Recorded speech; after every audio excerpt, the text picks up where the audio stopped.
from your point of view, all those financial tools like calculating or estimating a discounted cash flow or NPV and stuff like that, do you think that those tools have to be used at the start of a project, or is it too early to use those tools once you don't have a good idea of what the market could be? Well, I think this also relates back to the different types of innovation. I think that if you're talking about an incremental innovation, Yes. um, then it might be possible to get a good. Because well, let's start the other way around.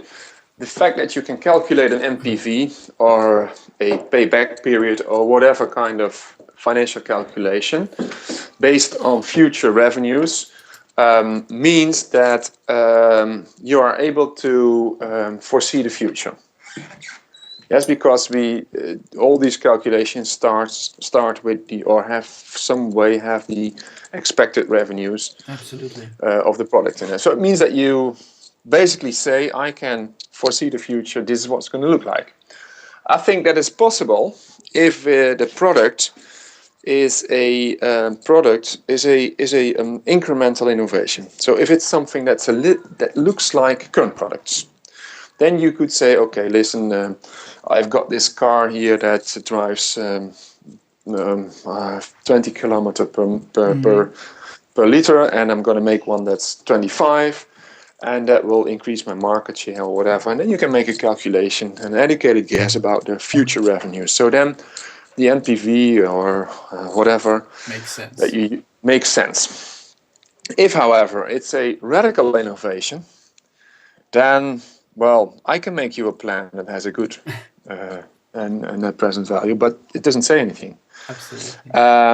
And we've seen some fairly nice examples of that. I just last week saw a quote of, for example, McKinsey that was asked to make an estimate of the number of mobile phones that would be sold in, I think, the 1990s. And they made an estimate that was, like, I think, 900,000 per year.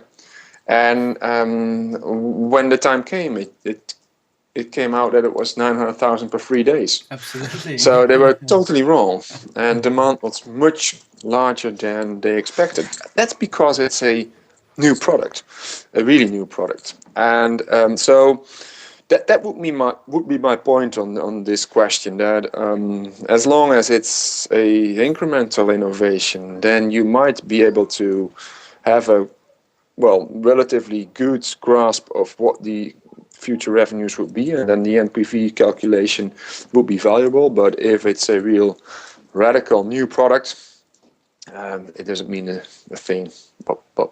So, and that also would give an extra argument for getting the product out as soon as possible. Maybe not all features, so to make sure that the development costs are as low as possible, get the product out and start building on the revenues and use those revenues to develop it further.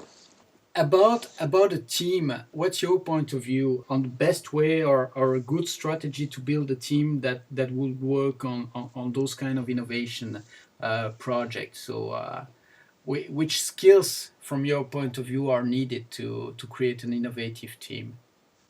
I think that the main thing in getting innovations out and getting and having a good time to market is to have a multidisciplinary team. I think that all disciplines that are needed for the product should be in one team, and which competences that are, it's depending on the product.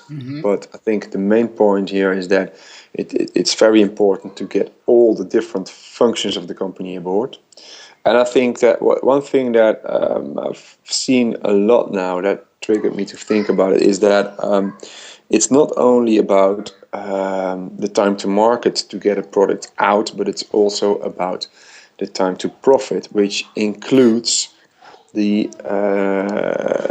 sales effort. I mean, if you're able to get out a really good product but cannot reach out to the market that should buy that product, you still aren't going to make any money, and the innovation will fail. So it's, I think, important from the first step that it's not only about the product, it's also about reaching out to the market. And that means that also the marketing department or sales should maybe should be part of the development team.